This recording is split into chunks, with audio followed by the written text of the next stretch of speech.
Good afternoon, everyone. Welcome to the Culinary Scene Kitchen here at Roth Living in beautiful Denver, Colorado. My name is Chef Ben Davis, and I will be taking you through today's exploration of all things Sub-Zero, Wolf, and Cove as we introduce you to many of these remarkable products so we can help get you better educated and informed on creating that kitchen of your dreams in the future. So we're really glad that you're able to join us today for this quick 1-hour session. I'm giving you quick practical demonstrations on many of the Wolf, Sub-Zero, and Cove products that you might be interested in putting in your kitchen.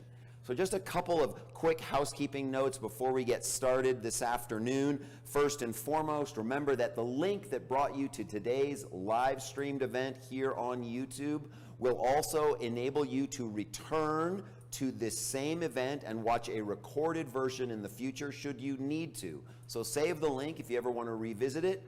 We would encourage you then to come back and look at something. Maybe you need a little clarification. Maybe you have a question that you need to type into the comments, whatever it might be, but save that link. Second, and I think this is very important for today especially, if you have a question that you would like us to answer directly in today's live stream, first thing you'll need to do is create an account in YouTube. That will allow you to use the chat feature and then type your question in to the box at the bottom of the screen. And then Kelsey, who is behind the screen today, will relay that question to me directly. I will try to make sure that I repeat it for you so you know it's your question that's being answered, and then we can get that answer to you right away. So it's much faster than waiting, writing a comment and getting a response in a few days or even a week. So just try to use that feature by signing up for a YouTube account and then being able to ask those questions as we go through. And last and certainly not least, we want to really encourage you, if you are somewhere in proximity of one of our 5 Roth Living showrooms, so you could be in the greater Denver area, perhaps you're near Salt Lake City, St. Louis, Missouri, Minneapolis, Minnesota, and Kansas City, Missouri. All of those cities have one of our Roth Living showrooms. So if you'd like to come in and see these appliances up close and in person, speak with one of our highly trained showroom consultants, or perhaps even have a chat with one of the chefs in the showroom, I would really encourage you to make that appointment.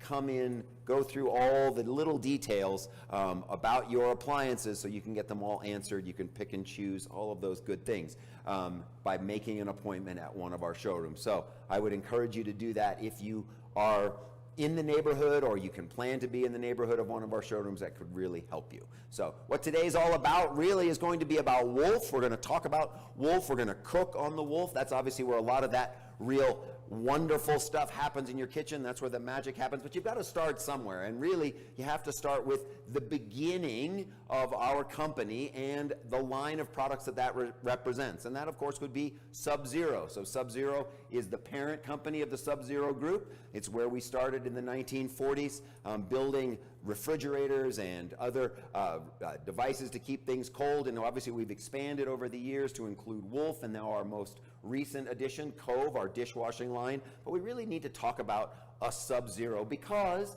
in my opinion, if you don't have great ingredients, you really can't make a great meal if your ingredients are a little bit substandard. So talking a little bit about a Sub-Zero and what makes a Sub-Zero so unique, right? Some of the very important hallmarks of a Sub-Zero are the engineering that goes into it. Obviously, they look fantastic. You have a myriad of different styles, whether you want to do a classic style, something like I have behind me here with all the mechanics up on top. Perhaps you like more of a designer look, a much more seamless, integrated look. We certainly offer that as well. And then there is the pro look, the professional look, which is a real hallmark, a real nod to our commercial heritage, right? So it's a fully encased stainless steel box with stainless on the inside, stainless on the outside. That pro look may be something that you really would like in your kitchen. So Sub-Zero is really beautiful from the outside, but it's the inside that makes it unique. And what makes it so remarkable is the way it's engineered, because it's really going to maximize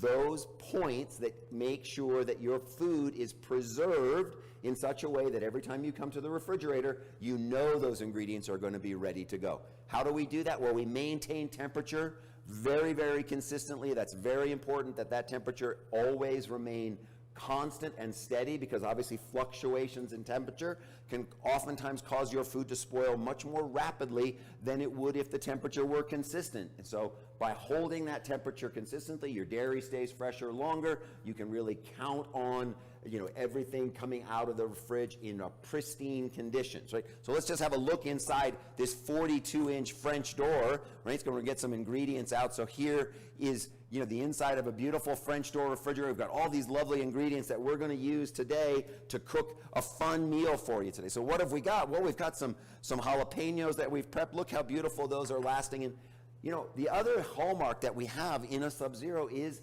humidity control, keeping that humidity at a very constant and high level in the refrigerator so that your vegetables don't dry out, like these jalapenos, like this shredded sweet potato that we've done. All of that needs to be maintained in a very humid environment, otherwise it dries out. So how do we do that? Well, we have two very separate systems, two completely separate systems for refrigerator and freezer. So in a combined unit like this, two fully independent systems. The one system for the refrigerator is what we call a wet evaporator. In other words, it provides a greater amount of humidity to the refrigerated system. The other important thing about our system with that humidity control is that we can now direct the humidity, the cold, moist air, right? We can direct that into the portion of the refrigerator that needs it the most. Our fan system is now very sophisticated so that if I'm constantly opening the door like this, most of my cold loss is going to be, and the humidity loss is going to be up here in the top, right? I haven't opened the drawers down below. So now what is my fan doing? My fan is automatically funneling that humid air into this part of the refrigerator so that all of these items stay much more humidified, right? Because that's where I'm losing the temperature, that's where I'm losing the humidity.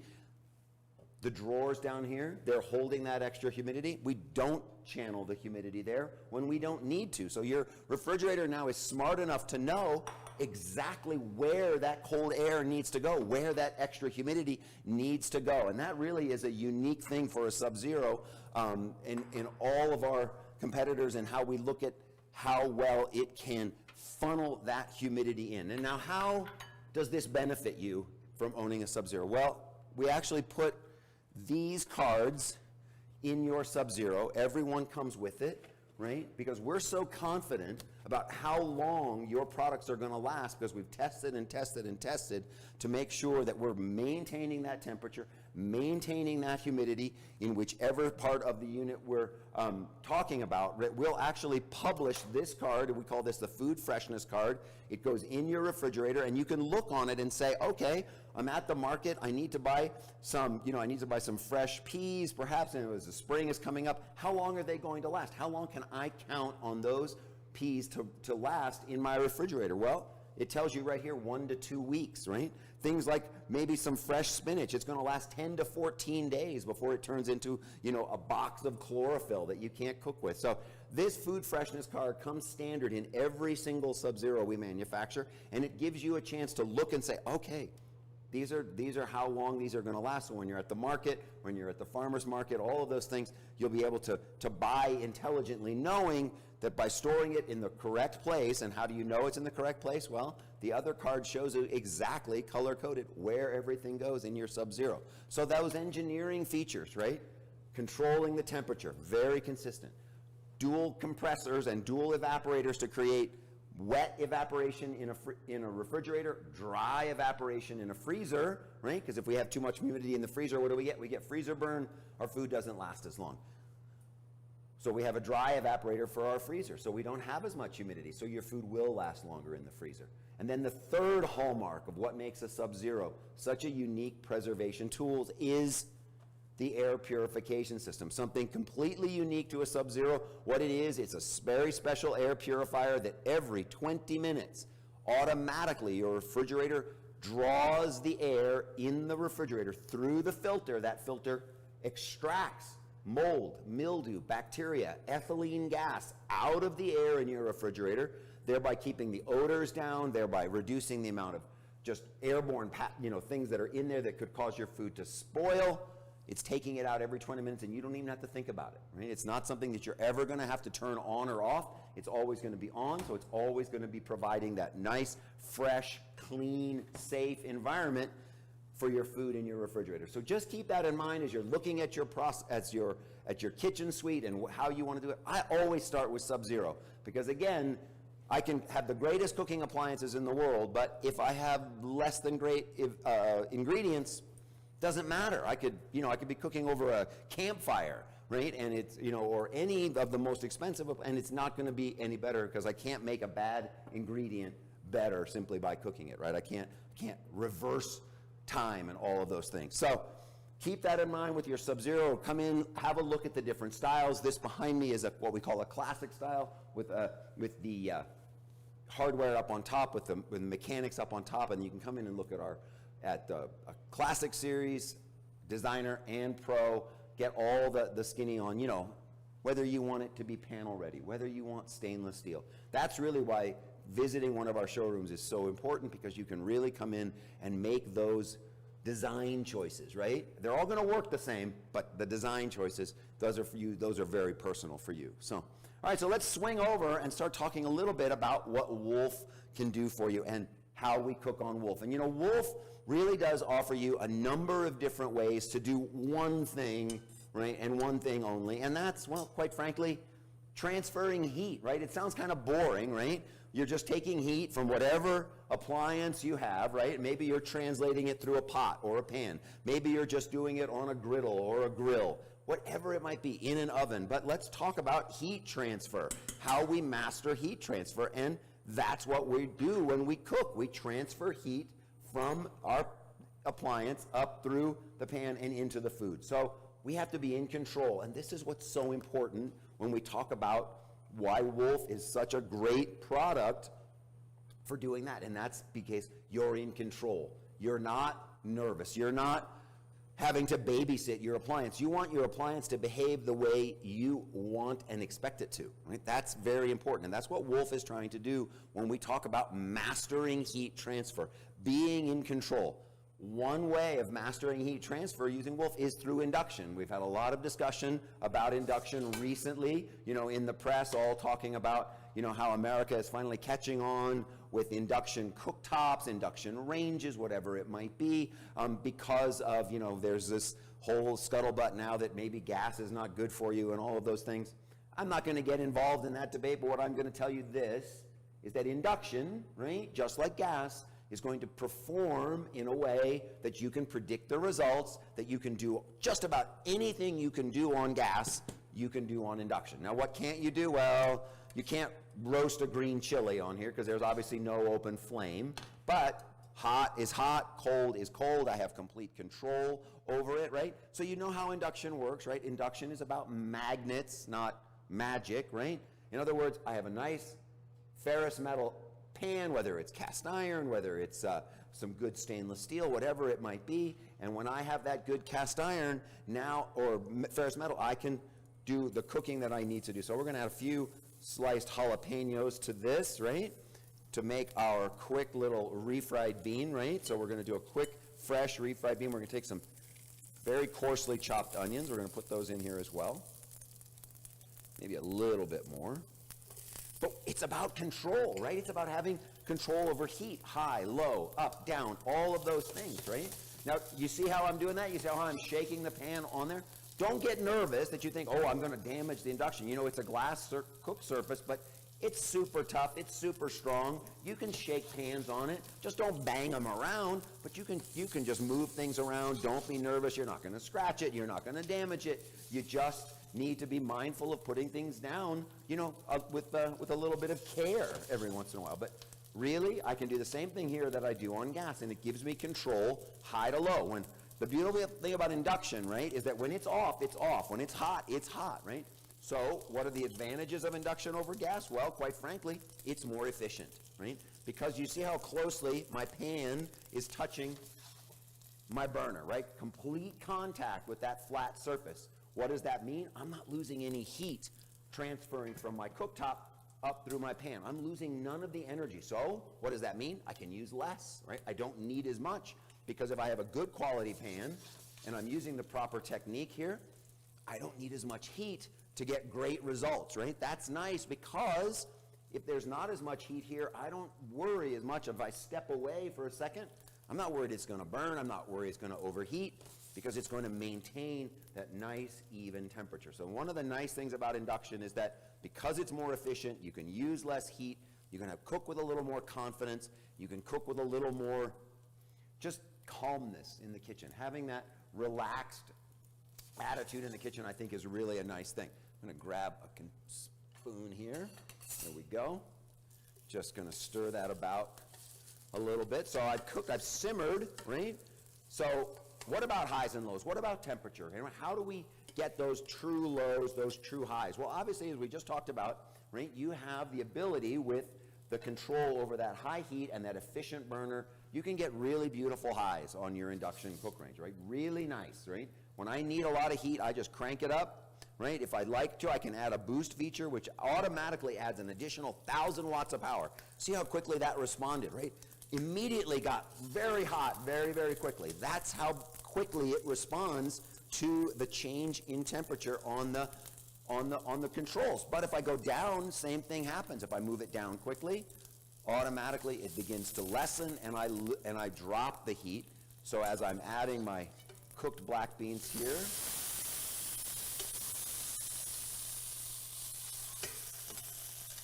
and it has some really nice safety features. If I take the pan off the burner, right, while the burner's still on, and I just basically say, you know, I'm done, I don't need to cook anymore on the burner, but when I take my pan off and I walk away, that's okay, it'll turn itself off automatically. Just pick the pan off. Eventually the burner will just turn itself off automatically because it won't sense the pan there on the burner. So now if I need more heat to heat up my beans, watch how quickly this comes back and heats up. So whether you're talking about a 30 or a 36-inch induction cooktop, perhaps you're looking at an induction range, right? All are going to give you that same level of control with either 4 or 5 burners that'll give you the amount of space that you need to control it. And you know, here's a question that we get all the time as chefs here at Roth Living, which is, which do you prefer? Do you prefer induction? Do you prefer gas? You know what? I prefer a little of both, to be quite frank with you. The ideal kitchen for me would be, I like gas, I'm a dinosaur, so maybe I'd have 4 gas burners and a gas griddle, but I might sneak a little induction module in there, have 2 induction burners in my kitchen as well, because now I have something quick, very efficient. If I need to use it, you know, just for a very quick little preparation, I can. I don't have to, you know, I don't have to worry about the cleanup is much easier on induction, obviously, because I'm just wiping it down with some glass cleaner. So just think about, you know, when you're designing your kitchen, if you can, sneak a little of both in there. You're going to find that they both have really strong attributes on both cases, but I think you're going to learn to love induction if you add it, because again, it'll be that beautiful, quick preparation. All right, so let's just add a little bit of the juice from cooking our beans in there. We'll let that cook, and we're going to let these get nice and hot, and then we're just going to mash it. Now, what about control, right? What about highs and lows, right? Because, you know, we don't do a lot of our cooking on the highest heat settings, right? We don't do most of it there. We usually are cooking over a lower heat setting. Well, the beautiful thing about Wolf Induction is that in every case, in every unit that you have, you can now take the temperature down, right? You can take the burner down to as low as 92 watts. 92 watts.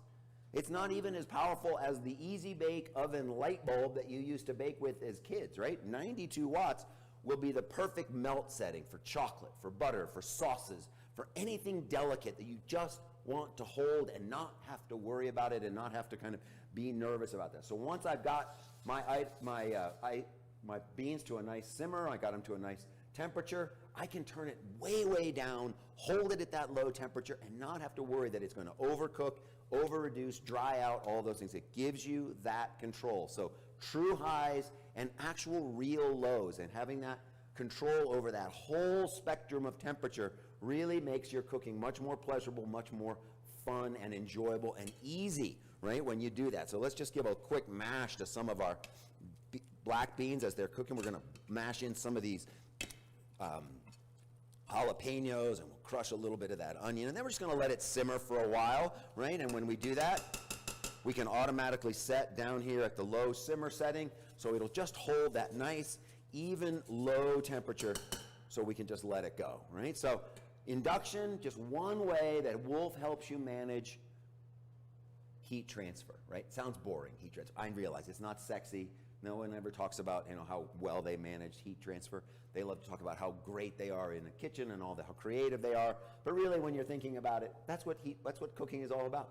Being in control, mastering that heat transfer so you get the results that you want. So you can predict the outcome before you're just guessing, right? You're thinking, I know this is going to turn out the way I want. That's really what makes this nice. Okay, so another method of heat transfer is right behind me on the wall. And this is something, a lot of people take ovens for granted. They just think, an oven is just a big hot box, right? We stick stuff in it, we think it'll bake. Believe it or not, 90% of the people who already own our products, right, and who are willing to share data with us here at the company, right, will only use one cooking mode in their oven, bake, and one temperature, 350 degrees, for absolutely everything they cook. Everything. So a turkey, bake 350. Cookies, bake 350. Pie, bake 350. Doesn't matter. They just stick it in bake 350. Well, we don't give you an oven that just has one mode on it. We give you an oven that has 10. And why do you need 10? Because there are different ways to cook different things in the most efficient and best way to cook it. So we create in all of our convection ovens, whether it's a wall oven like this E-Series double wall oven behind me, perhaps it's a dual fuel range, right? Perhaps it's an induction range or an M-Series oven. All of those ovens give you a lot of choices about how you want to cook, right? And those choices are determined by where is the heat coming from in the oven and whether or not we're using the convection system to move that heat in the way that you want it to move. You don't want the heat to do what it wants to do. You want to tell it, move this way, because I want you to create the perfect environment for cooking 3 trays of little beautiful French apple tarts. Or perhaps you want to roast that beautiful 25-pound Thanksgiving turkey in the most efficient and quick and beautiful resulting way possible. Different modes for different outcomes and different durations of time in the oven. And the way we do that is by creating an oven that has those 4 heat sources, right? By creating 4 heat sources, we can move the heat around depending on how we want to cook, right? So if we're slow cooking something like a pork shoulder or maybe it's a beef brisket, we want to do it nice and slow and low and moist, we have a mode for that. We have a mode for roasting a turkey. We have a mode for roasting 3 trays of something simultaneously. But we also have that bake mode when you're just baking 2 perfect 9-inch chocolate cakes. We have a mode for that, right? That's the best way to do it, right? Sometimes it's better to do it the old-fashioned way instead of using all the new tools, right? Sometimes that really does help. But having those choices in there really makes a difference, right? Now, our convection system is what's really sophisticated. And the way we do that is the same way we test our Sub-Zero to know how long those products are going to last in a Sub-Zero, right? We also test the convection oven so that we know that when you bake 6 cakes at the same time, right? 2 on 3 different racks, right? You want all 6 of those cakes to come out the same way. How do we test that? Well, we bake a lot of cakes, right? We put 6 cakes in the oven simultaneously. We'll put them in different spots on each one of the racks. Once those cakes are baked, we pull them out. We stick them into a very sophisticated camera in a light box, and we take a picture of it. That picture, right, helps us analyze the browning of the top of that cake, the evenness on all 6. And we can then determine whether or not we may need to change a little bit of how those fans run, right? We test and we test and we test by looking at 1 million data points on each cake to be able to say we need to tweak that algorithm so that the convection system works just a little bit better. So you know that when you use convection in here, you don't have to worry about spinning the pan around or swapping the trays from one rack to the other. You don't need to do that because the oven is going to circulate that air in such a way that there won't be a hot spot and there won't be a cold spot, and the food is going to cook a little bit faster, and it's going to brown very, very evenly all the way around. So that's what that testing does, and that's what a Wolf convection oven brings to the party. So don't be intimidated, right, when someone says, oh, the Wolf oven has 10 different cooking modes, right? Because you're gonna know exactly what to do with each one, because one of the beauties of being here in the Roth territory is that we offer our ownership training to all of our owners, the people who have purchased our products. We offer them those classes that are, whether they're like this in a virtual format or perhaps they're live in our showrooms with our chefs. So you're learning all those different modes, how they operate, how you should use them the best way, and then you go into the whole taking care of the oven, the cleaning, the maintenance, all of those things. All of that stuff is offered to you as Roth customers. So just keep that in mind when you're thinking about the oven and you're thinking, I'm not sure I need 10 different cooking modes, maybe I'm only going to use 2 or 3. My guess is that once you know how to use these ovens, you're going to use them to their fullest extent, and you're going to find that your cooking is going to be so much more enjoyable because you're going to be able to say, this is the best way to roast a turkey. This is the best way to cook a pot roast. This is the best way to cook, 3 trays of chocolate chip cookies, whatever it might be. So look how nicely this is holding. We got this beautiful mash here, and we have a little more juice here if we need to add a little bit more here, but we're going to take it down to that simmer setting because we know it's nice and warm just there. And so again, convection ovens, really important to have one of these in your arsenal. If you want my opinion, you need a full-sized oven because you never know when you're going to want to do 3 trays simultaneously. So I've got my bread pudding that I've made here. This is a Mexican-style bread pudding, and it's got some beautiful candied pineapple and some pine nuts and some golden raisins in there, in a really nice cinnamon-scented custard. So we're just going to take that out of our oven where it's been holding, and now we're going to move over a little bit and start talking about some of the other appliances that you can put into your kitchen suite here in the showroom. So it might be something you would be interested in talking about, right? So let me grab my ingredients. There we go. All right. So many of you have probably heard of a convection steam oven. What's a convection steam oven? Why would you need a convection steam oven? How the heck does steam benefit you in an oven setting, right? Well, let's think about it practically for 1 second. If you have 2 potatoes, right? You have 2 identically sized russet potatoes, and you want to cook one faster, right? Or you want to choose a mode that's going to cook them the fastest. More than likely, you're going to boil those potatoes in water because you know that if you're going to choose to bake those potatoes, that could take up to an hour to bake them fully so that they're nice and light and fluffy so you can use them for whatever you need to, whether you're just eating them, whether you're making a mash, whatever it is, right? Boiling is always faster than baking, right? And that's because water and steam, which is obviously a form of water, transfers heat more efficiently and more quickly than does dry air. So anywhere I can use steam as part of my cooking process or water as part of my cooking process, I'm pretty much guaranteed that I will accelerate whatever it is that I'm cooking. So let's see how we can use steam, right, in an oven format to actually improve our cooking, right? So think about what you can do when adding steam to hot, dry air, which is exactly what a convection steam oven does, right? It combines the best of both. Steam for a more efficient, moist cooking environment, hot, dry air for browning, and that obviously very high temperatures, so you can take hot, dry air very, very hot. In the case of a Wolf convection steam oven, it'll take you up to 445 degrees. But add steam to that mix, and all of a sudden, now you're shortening the cooking time, adding moisture, and still getting the browning and crisping that you might expect from an oven performing at a very high temperature. That's what a Wolf convection steam oven does. So, what's going to show you one of the new hallmarks of our Wolf convection steam oven, right? And one of those hallmarks is that now our Wolf convection steam oven comes in a 30-inch interior width. So if I open the oven behind me here on the wall, you can see how impressive the size of this cavity is, right?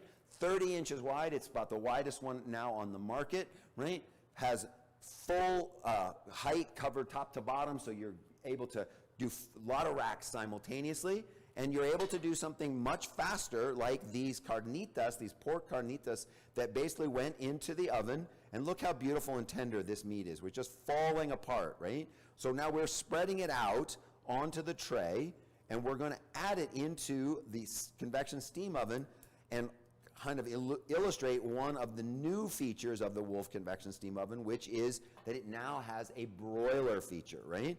Didn't used to have a broiler, now it has a broiler, so when you need to melt some cheese on something, you need to brown something a little bit extra, the top of a casserole, whatever it might be, or in this case, we're gonna give a little extra crisping and browning to our carnitas, we have the broiler element in order to help us. So what are we gonna do? We're gonna pop this in, put it in rack number 2, and now we're gonna go ahead and hit it on into the broil mode, but we're gonna use convection broil. So what does that mean? We've got the convection fans on, we've got our full broiler element. That's gonna get that nice and crispy and hot really, really quickly. So let's go to a nice hot temperature. We're gonna bring it up to 425, and we're gonna start it up. And immediately that's gonna happen. So the entire pork carnitas process was done in the convection steam oven, right? Slow cooked it for a while with a nice moist environment to get that pork just falling apart.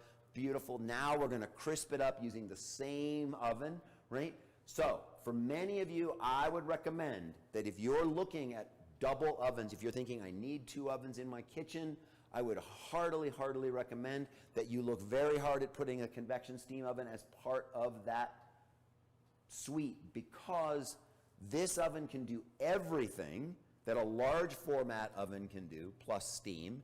It can do everything that a microwave can do, except heat your coffee and pop your popcorn.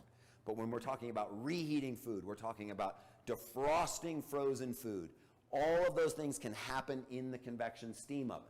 So it gives you just a really great tool to use. It becomes obviously a second convection oven if you need 2 hot, dry cavities for doing, some intense baking processes. Now you have both. You can bake your breads in there, your rolls, all of those different items where a little bit of steam might really help, but if you don't need the steam, you can choose not to have it. So a Wolf convection steam oven really does give you just perhaps the most versatile tool that you could have in your kitchen, right? So look at this as part of your package. Now, obviously, you see how this one is mounted pretty high on the wall. That's going to be important, not only from the point of view of using it, but obviously, when you open the door, if there's been some steam present, you don't want to get a whole face full of steam, so it's good to keep it a little high so the steam just rolls up. Don't worry, it won't hurt your cabinets. You don't have to worry about that at all. But having a convection steam oven will really change your kitchen experience for the better. The other thing about it is that,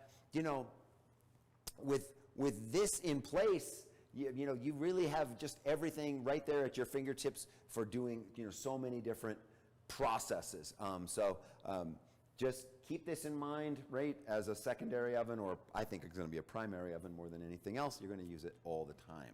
So again, looking at it, it also has that really great gourmet feature that is hallmark with Wolf, which is basically, if you're not sure how to cook something, maybe your oven knows how to cook it. So you just hit that gourmet feature, and it'll walk you through step by step by step, telling you whether you need your temperature probe, what rack position. It's going to do all the calculations for you so you can get the best possible results that you could ever hope for using that. So let's come and talk a little bit now about our Wolf gas range and how we're going to use that. So I've got my infrared griddle spread out here in front of me, just one of the choices that you would have on a Wolf dual fuel range or a sealed burner gas range top.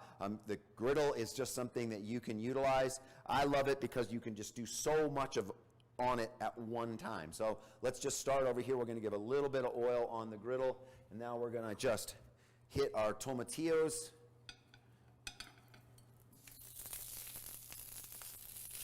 And we're going to want to put a little onion on there as well. Actually, we're just going to put all the onions on there. Why not? And then I think we're going to need a little garlic, a few jalapenos on there as well.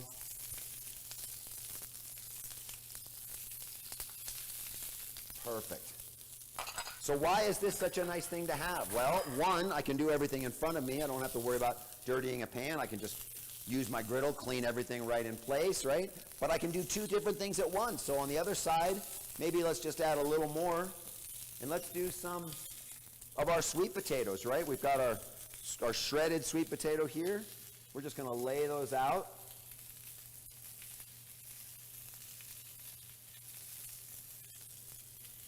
can smell those jalapenos starting to brown up nicely. But here's what I love about this, right? The consistency of the heat, right? I know exactly what it's set because I have a thermostat on my griddle. So I know exactly how hot this is. I know it will never exceed that temperature. So that whenever I want to use my griddle, I know that if the best place, the temperature for doing a fried egg in the morning is 225 degrees, I just dial that in. I don't have to think about it. I just make sure that I just set my thermostat to that temperature, and then I've got it down. I never have to worry about it. And I can, I can just let it cook, right? I want to trust my appliance. I don't want to be babysitting it. I want it to be doing exactly what I expect it to do, and that's exactly what this does, having this infrared griddle. Now, this is just one choice, right? On your dual fuel, on your sealed burner range top, I don't have to have a griddle if I don't want one. I could put a charbroiling, an indoor grill, if you will. That gives me some more control, a different flavor, if you will. Also, I could do a French top. You can do a wok burner if you like to do, a lot of Asian-style preparations and you love the idea of a really powerful wok burner. You have that as an option in a sealed burner range top as well. So having all these choices is fantastic because it allows you to customize that cooking surface to suit how you like to cook. Now, if you don't want a griddle, you don't want a charbroiler, you don't want a French top, whatever it might be, fine. You can just have burners. There's no problem with that. But our burners are really exceptional because our burners have what we call a dual stack burner technology. What does that mean? Well, it means that we need to give you a really broad range of temperatures, right? And how do we do that? We do that by building 2 burners into every burner you have. So every burner has a primary burner, right? That primary burner, you see it here on the burner knob. There's 2 sets of markings. The first set of markings controls that primary burner. So whenever I need the highest temperature possible, I just ignite that burner, and boom, I have instant 15,000, 18,000, 20,000 BTUs. When I need to cook over a high temperature, I need to boil some water, whatever it might be. But as I said about induction, we don't do a lot of our cooking on high, right? We really don't do as much on high as we think we do. We're probably using those lower temperatures much more frequently. So we need to give you an extended range. So that first set of controls the temperature on that primary knob, right? That primary burner, right? That's what it's giving you, is that control. But now, if I redepress the knob and I turn it to the second set of markings, now I have an entirely separate burner underneath it. The dual stack, one on top, one below. The one below, completely independent of the one on top. Only thing it shares is the housing, right? Now we're using a different set of gas valves, a different mixing chamber, all of those things. So now I can turn it down really, really low to the point where you can't even see the burner when it's ignited back there. You don't even know it's ignited unless the glow around the knob tells you so. So what does that enable you to do? Well, now when I need to simmer, when I need to hold a sauce or something at a really delicate temperature, I have that control, right? Down to as low as 100 BTUs. So remember, we said we had 92 watts at the low end on our induction range, but over here on the gas range, we can go down as low as 100 BTUs. For a visual reference, 100 BTUs, 3 Bic lighters, right? You're not going to do a lot of really heavy-duty cooking with 3 Bic lighters. That's not going to be very conducive to cooking quickly or even anything for browning or anything like that. So having that control over that temperature down to 100 BTUs allows me to do things like, well, like this, like set a pan of chocolate chips, right? Fresh chocolate chips in the pan on the burner. The burner has been on for over 2 hours. That burner has been ignited. Those chocolate chips, as you can probably see on the camera, they still look like chocolate chips. But if I take my spatula and I stir it, they are in fact completely liquefied, right? Being held at such a precise and low temperature that they could not even give up their shape, yet they are actually fully liquefied and melted. This is just an example of how precise and accurate the burner control is. There is no off and on. It's not pulsing the burner. It's not doing anything like that. It is simply holding those chocolate chips at that exact temperature. So if you have anything delicate, whether it be a sauce, whether it be butter, whether it be chocolate or anything like that, you know that it's going to maintain that temperature as long as you leave it there. It's just going to maintain it and hold it. And that's what control, precision, and again, it's that peace of mind that it gives you as the cook in your kitchen. It's really going to make you feel more confident.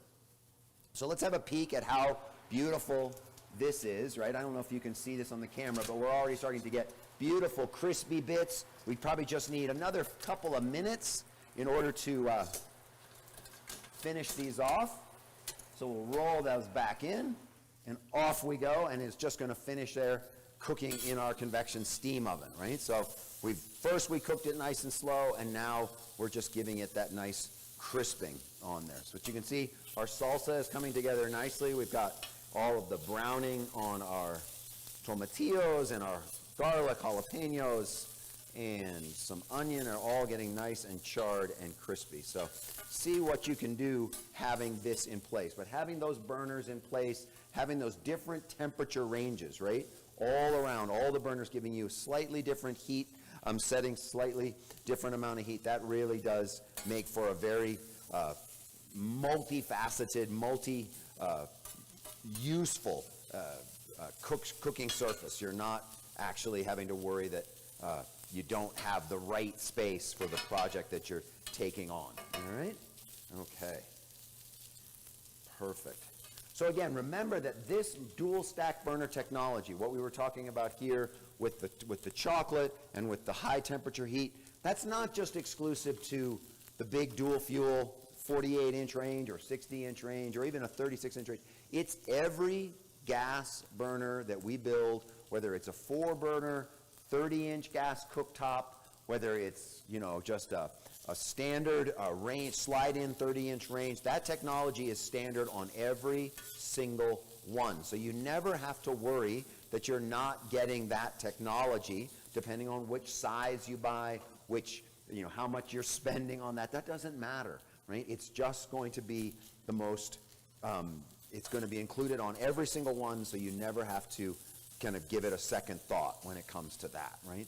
So, and again, if you're nervous about, I don't know how I'll maintain that, I don't know how I'm going to clean that, how I'm going to take care of it, just remember again that with the Roth territory, you're going to get those use and care classes, so all of that will be taken care of, and you're going to get the training that you need, so you'll be confident when you're using your appliances. I promise you that, right? So we'll just give this a little more time. Let's get a little bit of seasoning for that. So we're going to add a little bit of salt to our sweet potatoes and just let them. So these sweet potatoes are just kind of a nice alternative, right? If you don't want the pork carnitas as part of your taco bar or whatever it is, you can do these nice spiced sweet potatoes with a nice blend of different spices, a little bit of warm cinnamon in there, all of those great flavors coming together on the sweet potato. All right, so there we go. That's what we're looking for on our pork carnitas. So hopefully you can see this right there. It's a big tray, right? 30-inch tray, big tray. I didn't mention this, and I should mention it about the convection steam oven. Remember, if you don't want a 30-inch cavity, you don't have to have it. We also make a 24-inch cavity. All the same features in the 24-inch cavity that we have in the 30-inch cavity in terms of the broiler element, in terms of the functionality. It's just a slightly smaller cavity. So if you don't think 30 inches is going to be what you need for feeding yourselves or your family, whatever it might be, then just go for the 24. You're going to get those same features as well. So look how nice, how crispy this is. Still beautiful and moist because it just cooked so nicely using the steam when we made it. And obviously you can build your tacos with this, right? We've got the carnitas perfumed with its little bit of cinnamon and clove, orange juice in there too.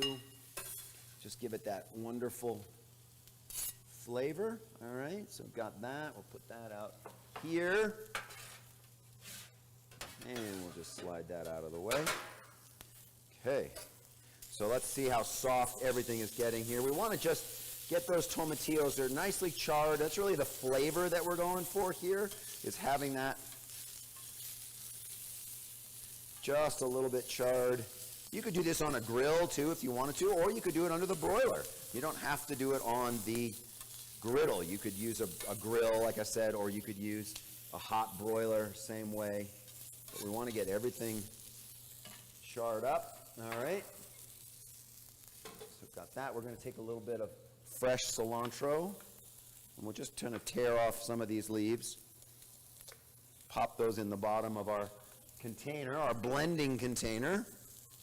Now that we've got these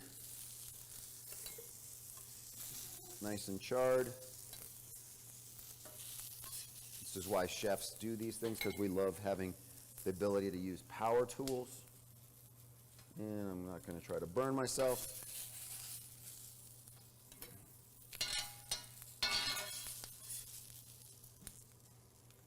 All right. So again, the other member of our little family, the Cove dishwashing line, and it's hard to demonstrate a dishwasher here, but I would encourage you, I mean, if you have been looking at, high-end dishwashing systems, to give the Cove a really good consideration. It's rather new. It's only 3 years in production for us, but it really has received really great reviews, just both in critical reviews of everything and also just in terms of how it performs. So now we're just going to see power tools. That's why we love what we do, because we can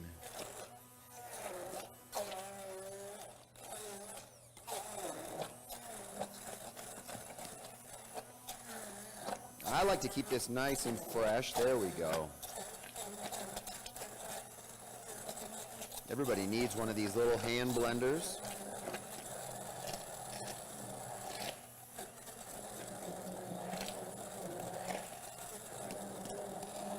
Perfect. And the last thing we need to do for this, we need to add a little bit of fresh lime juice. So let's take our squeezy, add a little bit of lime juice.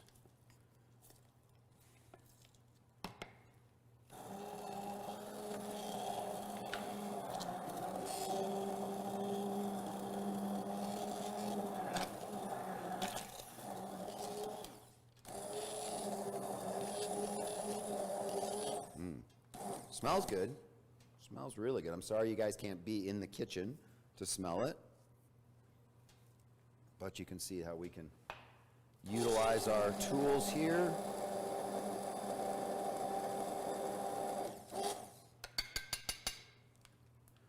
Perfect. So we've got that to go along with our tacos that we're going to make. And now that we've freed up a little space, we can throw a few of our tortillas just on here. So you can just see how much you can do, right? To make this perfect. All right, and now we've got there we go. Nice little bit of crispiness on the bottom of our sweet potatoes.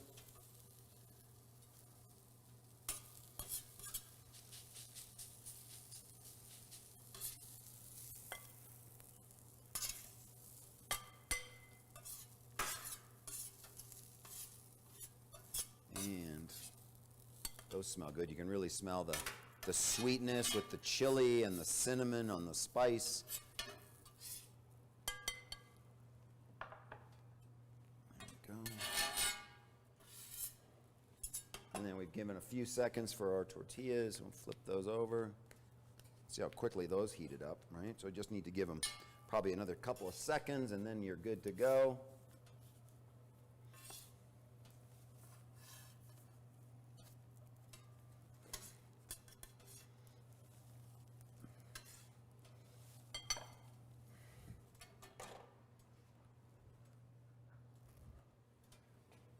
You've got all the condiments that you want to make your quick little taco bar with our carnitas in the convection steam oven. Oh, and we've always got our refried black beans on the other side over there as well. So yeah, you can just see how everything can come together so nicely using all of these appliances. So again, it's one of those moments where you can just Imagine what you can do in the kitchen when you have these tools at your disposal. Really does make a difference. Doesn't look like we have any questions right now, so again, if you can, make an appointment, come visit us in one of the showrooms, or come back here to the Culinary Scene in the future if you need more questions answered, whether specific or broad questions about our line of products. I think you'll find that the Culinary Scene will offer you a lot of great resources and insights into just how unique these products and how wonderful that they can be. So if there's no more questions, I want to thank everybody for joining us today for this very quick introduction to Sub-Zero, Wolf, and Cove products. And again, when you get a chance, please come visit us in one of our 5 showrooms. We look forward to seeing you there very soon. So thanks a lot, and have a great evening.